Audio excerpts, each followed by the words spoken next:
कविता अपने माता पिता की बहुत लाडली थी। 3 बड़े भाइयों की बहन थी। कोई भी चीज मांगने पर उसी वक्त सामने हाजिर हो जाती। पूरे घर में रौब था उसका। पूरे परिवार और नौकरों पर राजकुमारी की तरह हुक्म चलाती थी कविता। स्कूल में भी पूरा रौब था उसका। बड़े घर की लाडली जो थी वह। ऐसे ही उसने कॉलेज में दाखिला लिया। उसके ठाठ बाट, बड़ी गाड़ी में आना जाना, हर दिन नया फैशन देखकर हर कोई उससे दोस्ती करना चाहता था। थोड़े ही दिनों में उसके बहुत से दोस्त बन गए। पूरे कॉलेज में उसकी अपनी ही एक पहचान थी। इन दिनों उसके घर एक रिश्ता आया। खानदानी लोग थे और पापा की पुरानी जान पहचान थी उनके साथ। कविता के साथ कोई जबरदस्ती नहीं थी। वर्टिकल बार पर कविता ने फिर भी हाँ कर दी, क्योंकि वह अपने परिवार से बहुत प्यार करती थी। वह जानती थी कि वह लोग उसका अच्छा ही सोचेंगे। लड़के का नाम राज था। राज काफी पढ़ा लिखा और समझदार लड़का था। ससुराल वाले भी बहुत अच्छे थे। ससुराल में कविता की जगह वैसी ही थी जैसी कि मायके में। कोई भी कार्य कविता की सलाह के बिना नहीं होता था। सबकी लाडली बहू बन गई थी वह। फिर उसके घर एक बेटे का जन्म हुआ। राहुल कविता को जान से प्यारा था। पोता पाकर ससुराल वाले तो फूले नहीं समाते थे। कविता कभी कभी सोचती कि उसकी किस्मत कितनी अच्छी है। उसका हर अपना उसे कितना प्यार करता है। चाहे जीवन में कैसा भी समय आए, मेरे अपने हमेशा मेरे साथ हैं। मैं कभी अकेली नहीं हो सकती। कितनी खुशकिस्मत हूँ मैं। पर शायद कविता की खुशियों को उसकी अपनी ही नजर लग गई थी। एक दिन वह मायके जाने की जिद कर बैठी।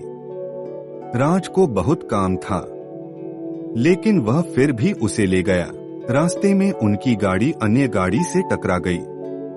कविता, राज और राहुल बहुत बुरी तरह से जख्मी हो गए। काफी दिनों के इलाज के बाद राज और राहुल तो ठीक हो गए, लेकिन कविता पूरी तरह ठीक ना हो सकी। सर पर चोट लगने के कारण वह अपनी आंखों की रोशनी खो बैठी। अब कविता की किस्मत जैसे उल्टे पांव चलने लगी। मायके वाले कुछ दिनों तक उसे मिलने आते रहे, फिर कभी कभार फोन ही करके पूछ लेते कि अब कैसी हो। धीरे धीरे ये सिलसिला भी कम हो गया। ससुराल वालों की सहानुभूति भी कम होने लगी। घर में किसी को पास बैठने के लिए कहती तो जवाब मिलता, बहुत काम है, अब तुम भी हाथ नहीं बंटा सकती। राज भी चिड़चिड़ा हो गया था। बस राहुल ही था उसके साथ, जिसके साथ हंसते खेलते उसका वक्त गुजरता। एक दिन कविता के हाथ से कुछ सामान गिर गया, जिसकी वजह से राहुल को हल्की सी चोट लग गई। कविता के सास ससुर ने राहुल को उससे अलग कर दिया कि कहीं उसके ना देखने की वजह से बच्चे का कोई नुकसान ना हो जाए। कविता अंदर से टूट चुकी थी। एक दिन उसने सबके सामने मायके जाने की इच्छा रखी तो राज उसे तुरंत मायके छोड़ आया, जैसे कि वह भी यही चाहता था। लेकिन राहुल को उसके साथ नहीं भेजा गया। कविता कभी राहुल से दूर नहीं रही थी, पर अपनी कमी के कारण उसने ज्यादा बहस नहीं की। कविता को लगा कि वह 3-4 दिन वहां रहेगी तो थोड़ा हवा पानी बदल जाएगा, क्योंकि वह कितने दिनों से कहीं भी बाहर नहीं गई थी। घर वाले भी इतने दिनों बाद उसे देखकर कितने खुश होंगे। कविता के घर पहुंचने पर सब लोग बहुत खुश हुए। खाने में उसने अपने मम्मी पापा और भाई भाभियों से दिल खोलकर बातें की। उनके छोटे छोटे बच्चे भी बुआ के साथ घुल मिल गए थे। रात को सोने के वक्त जब वह कपड़े बदलने लगी तो उसे पता चला कि उसका बैग तो बहुत भरा हुआ था। वह सब समझ गई। वह बहुत उदास हो गई। कुछ दिनों तक तो सब ठीक रहा, फिर जैसे सब बदलने लगा। सबका व्यवहार बदल रहा था। वह लोग जैसे थक चुके थे उससे। सब लोग घुमा फिराकर पूछने लगे कि राज कब आ रहा है, उसे ले जाने। वह बहाना बना देती।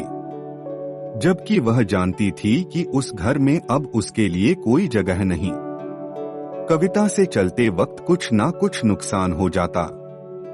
थोड़ी बहुत टोकाटाकी उसे सुनाई देती, वह टाल देती। एक दिन उसके हाथ से लगकर एक कीमती फूलदान टूट गया। छोटी भाभी ने बहुत हंगामा मचाया। कविता के माता पिता रोज रोज के झमेलों से तंग आ गए थे। उन्होंने राज को खुद से फोन कर दिया। राज कविता को अपने घर ले गया। कविता को अपने परिवार वालों से ये उम्मीद ना थी। जिस कविता के कहे बिना घर में एक पत्ता भी नहीं हिलता था, उस घर के लिए वह अब बोझ बन चुकी थी। राज के साथ ससुराल आते वक्त वह बहुत खुश थी, क्योंकि वह अपने घर जा रही थी, अपने जिगर के टुकड़े राहुल के पास। परंतु यह खुशी भी कुछ पल की ही थी। सारा बंदोबस्त पहले ही किया हुआ था। कविता को सीधे ऊपर वाले कमरे में पहुंचा दिया गया। राहुल से दूर रहने की सख्त चेतावनी दी गई। एक काम वाली लता को उसकी जिम्मेदारी सौंपी गई, जो उसके खाने पहनने जैसी जरूरतों का ध्यान रखती। कविता ज्यादातर चुप ही रहती। कभी कभी काम वाली लता से थोड़ा बतिया लेती। उसके जरिए राहुल का पता चल जाता। सबकी लाडली बेटी और बहू सबके लिए लाडली से बोझ बन चुकी थी।